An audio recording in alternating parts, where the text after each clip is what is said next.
Going to open up the phone lines here for you to sound off on all we've talked about so far this morning, be it the filings that Chicago made defending their gun and magazine ban, to the issue of Chicago violence, and even legislator pay raises that Governor J.B. Pritzker says he's going to sign, despite some people saying that they're unconstitutional. Also, you can respond to the YMCA's conversation we just had in the last half hour. But it's easy to call in at 217-629-7970. Again, 217-629-7970. Phone lines lighten up. Let's go ahead and get to those. Good morning. You are on WMAY. Well, I think after your last caller, they need a crisis management communications director. He raised more questions. He didn't address the fact that they let anyone into the YMCA for events, and if that policy's changed, it's happened in the last week. They've always let people in there without IDing them. The second part is, what is the name of their organization? YMCA, the Young Men's Christians organization. All they have to do is just follow their mission. So what, I mean, are you saying since they're the Young Men's Christian Association, they shouldn't be inclusive to people who identify as transgender or to those who are of a certain sexual preference or persuasion? Absolutely not. You took that the whole wrong direction. In fact, the more important thing is they're just lying to you.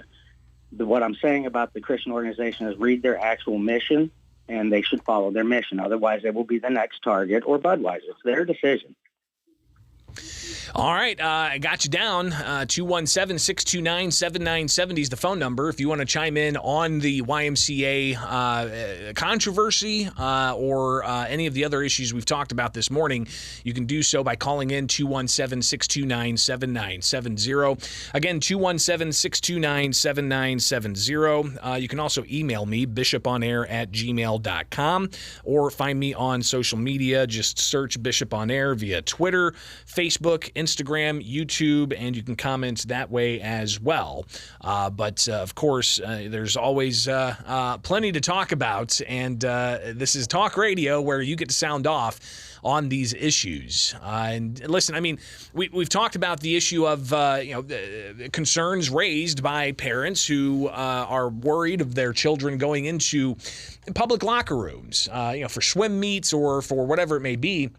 And people have concerns that they're going to be in a locker room with somebody who identifies as the opposite gender and possibly being exposed. And as the YMCA communications director, Lou Bart, said, there are private dressing rooms that can be utilized. But even there, he also said that they can't force somebody to use a particular facility. So even there, saying, hey, if you're uncomfortable here, you can go use this private changing facility. Is that somehow kind of going against that idea of you can't force somebody else to use that facility. So obviously it's an issue here in Springfield. I'd love to hear your thoughts about that or anything else we've talked about so far this morning. Good morning. You're on WMAY. A couple things. I would be interested to see if the YMCA director and any other board members, staff members are willing to put their daughter in a locker room alone with one of these guys that thinks he's a female and have him change regularly in front of their daughter, if they'd be okay with doing that. And then my other question would be, 20 years ago, what were these people doing? They were changing and doing things like that, in their privacy of their however they needed to do it, but it wasn't some public spectacle all the time, and drawing attention to themselves all the time. I feel like it's just a show at this point, and they have to have all this attention to validate themselves and what they're doing, and it can't just be private like every other human being that's in a locker room. Well, I mean, the question really comes down to the concerns of young people, minors, being exposed to the genitalia of a person of the opposite sex who may identify one way or the other. Now, I don't know the law and whether or not indecent exposure is something that is, it depends on intent or even just, is it also indecent exposure if it's just kind of circumstantial that somebody who identifies one way is in a locker room of the opposite sex they were born, and they somehow passively expose themselves while changing. Does that count as indecent exposure? For the parents, I don't think that the motive is where they're coming from here. It's the act itself that may have the chief concerns here. 100%. I mean, there's no reason why. It's like if you take this type of thing and put it into a school, or like if you had a male coach changing in front of female athletes, but this male coach thought he was a woman, like they wouldn't allow that kind of stuff to happen at a school, or at least they shouldn't. And even at businesses, private businesses and stuff like that, fellow employees, like if there's a locker room at their place of work where they have like a workout facility in-house and stuff like that, there's got to be some sort of boundaries and rules because, I mean, I understand, yes, it's crazy that these people would even consider changing in front of children, but, adults don't need to be subjected to this also. Like, there's no reason for that. I mean, when I'm in a locker room, I don't have a bunch of adult males running around naked, changing and exposing themselves, so like everybody's still private within a locker room. Most people are. I mean, I'm not familiar with any instances where even my wife said the same thing. She goes, if I'm in a locker room changing, women aren't just running around naked, exposing themselves to each other. So like there still has to be some modesty and some, privacy even within a locker room where people are changing. Well, I'll tell you, when I go to a public locker room and after working out and taking a shower, I'm very modest. I wrap that towel around me and I do everything I can to, stay as least exposed as possible. I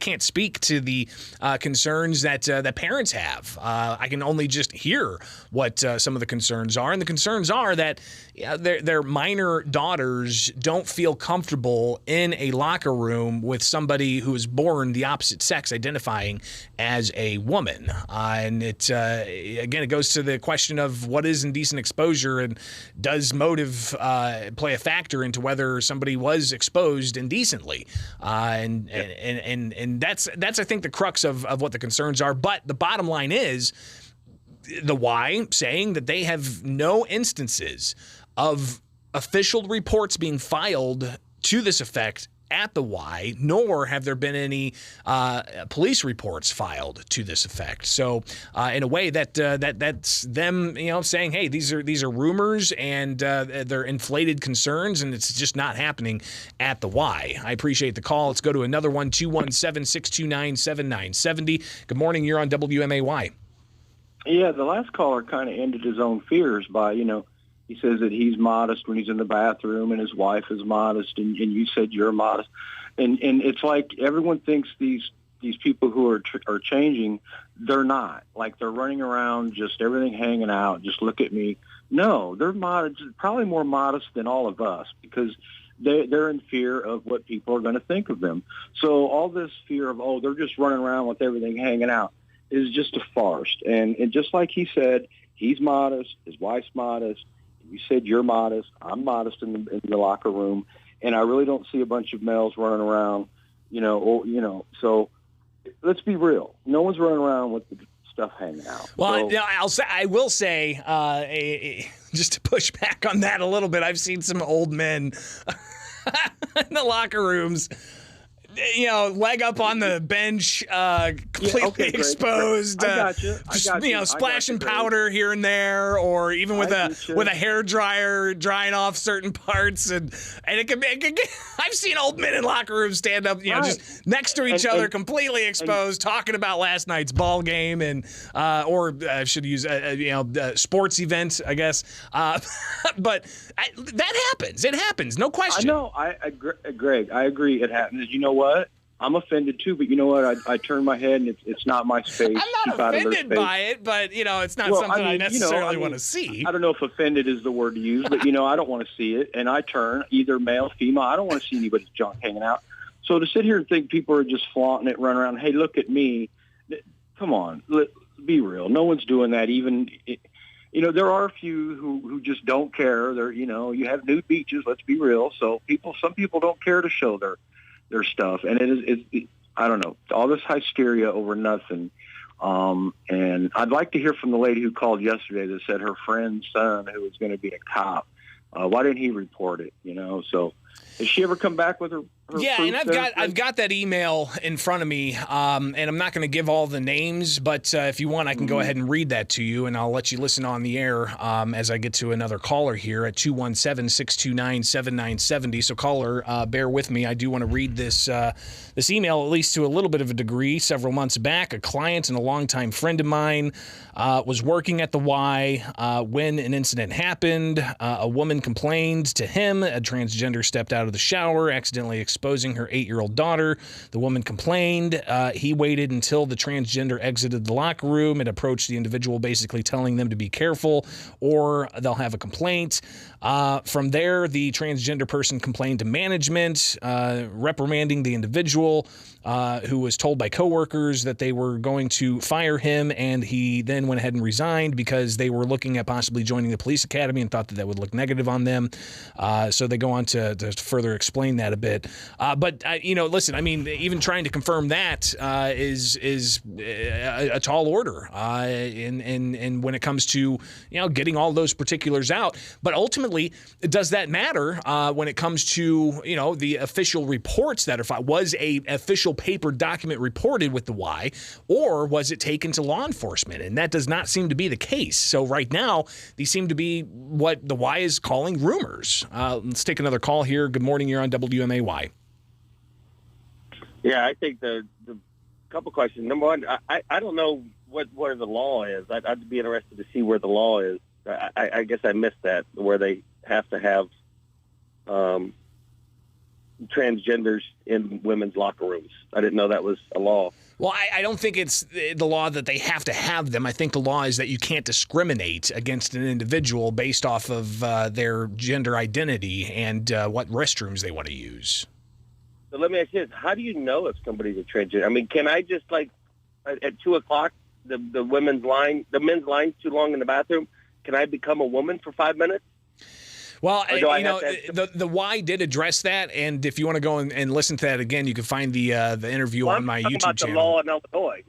I mean, forget the Y. I'm talking about the Illinois law. I mean, at what point do I have to prove that I'm a transgender?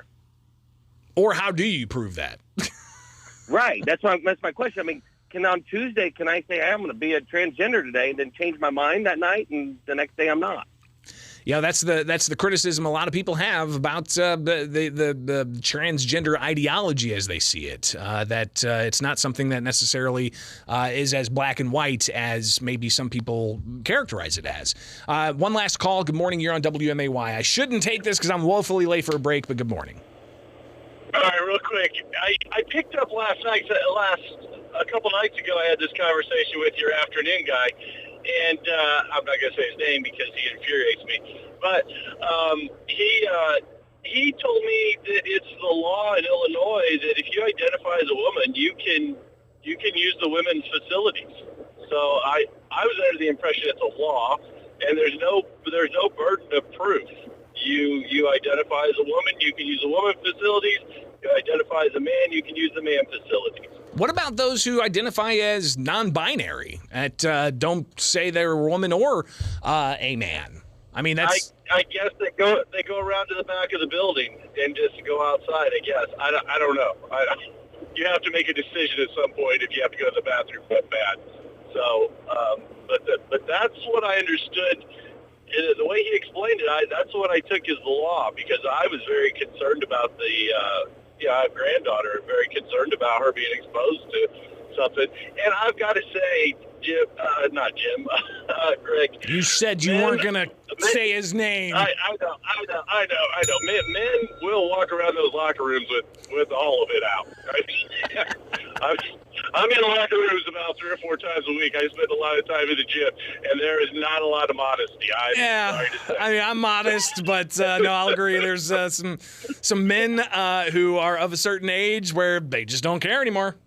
And they're out talking about their prime rib dinner last night with everything hanging out. Yeah. I had a conversation about the Indianapolis 500 with one of those gentlemen. But well, I appreciate the call. And listen, this is not something that we're going to be able to resolve in a segment of talk radio. But obviously, it's ripe for debates. A lot of you out there interested in talking about this, so it's something that obviously we're gonna continue to hear about and to discuss. So I appreciate everybody chiming in here with WMAY. It is Springfield's Morning.